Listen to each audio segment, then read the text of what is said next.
On va poursuivre avec un vœu de Madame Decorte également, concernant une situation bien connue de la mairie du 18e, de mes adjoints et de moi-même.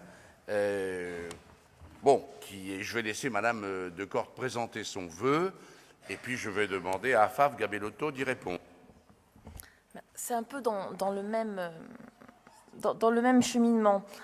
J'espère d'abord qu'Isabelle Cherchevski n'est pas offusquée que je présente ce vœu ce soir. Voilà, je vais le dire de manière solennelle parce que ça m'a fait mal cette façon de me le dire. Donc dans la nuit du 14 au 15 juillet, l'atelier couture Salon de thé Vasile-Léon, situé à l'angle des rues Léon et Mira, était victime d'un grave incendie qui a entraîné la suspension de l'activité de cette boutique solidaire.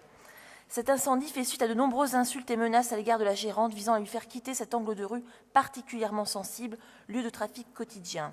Une véritable solidarité des habitants s'est organisée autour d'Isabelle Cherchevski. Son activité connaît un succès et les habitants ne comprennent pas que plus de 3 mois après l'incendie, aucune solution en termes de local provisoire adapté et d'aide financière n'ait été apportée à l'intéressée. Et je pense qu'il est vraiment de l'honneur de notre municipalité d'apporter un soutien à cette femme courageuse qui se bat pour le quartier qu'elle aime et auquel elle apporte une activité économique utile et du lien social si important, si nécessaire. Donc l'idée, c'est d'émettre le vœu qu'un local provisoire adapté et une aide exceptionnelle puissent être attribués à Isabelle Cherchevski dans les plus brefs délais. Decorte, Afaf Gabellotto. Alors, Madame Decorte, ce qu'on a évoqué tout à l'heure, ce n'était pas contre vous ou de la façon dont vous présentez les choses. Je pense qu'on a souligné juste un point qui était intéressant de souligner, c'est-à-dire que l'anonymat, la discrétion, moi, je trouve que c'est important. C'est vraiment très important. C'est important pour chaque citoyen de se sentir protégé. Et un conseil d'arrondissement, c'est visualisé, c'est vu, c'est pas n'importe quoi. Donc, là, le cas est un petit peu plus différent parce que c'est une affaire qui a été beaucoup médiatisée, qu'on connaît très bien.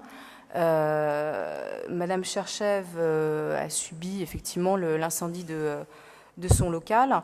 Nous avons suivi ce dossier depuis le 15 juillet, on le suit de façon très, très sérieuse. Il est suivi par le cabinet du maire, par moi-même. La dernière rencontre avec Madame Cherchevski date du 3 octobre dernier. On l'a rencontrée en présence de Madame El Khomri sur tout l'aspect sécurité. Il y a eu des courriers adressés. On a contacté la CMS pour faire avancer le dossier en termes d'assurance pour que ça aille vraiment beaucoup plus vite.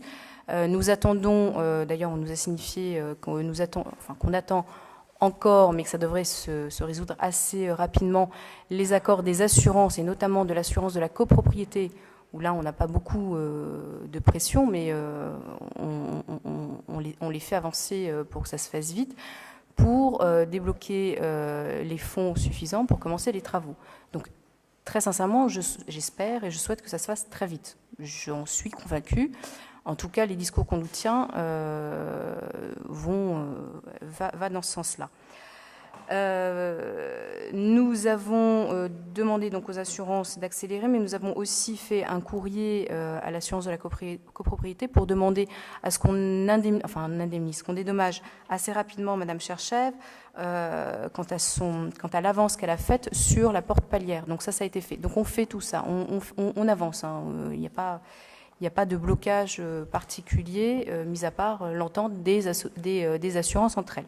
Mais ça, c'est toujours très long. Alors, 3 mois après, c'est vrai que c'est long, mais bon, c'est un peu, c'est un peu comme ça.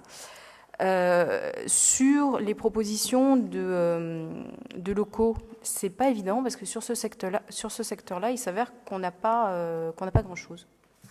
Donc, on n'a pas pu proposer beaucoup de choses, mais on a fait une première proposition à Madame Cherchev sur un local situé rue de la Charbonnière qui appartient à l'OPAC.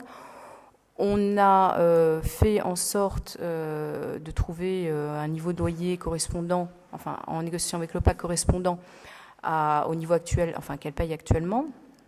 Plus maintenant, ça a été suspendu en raison de l'incendie auprès de la CMAEST.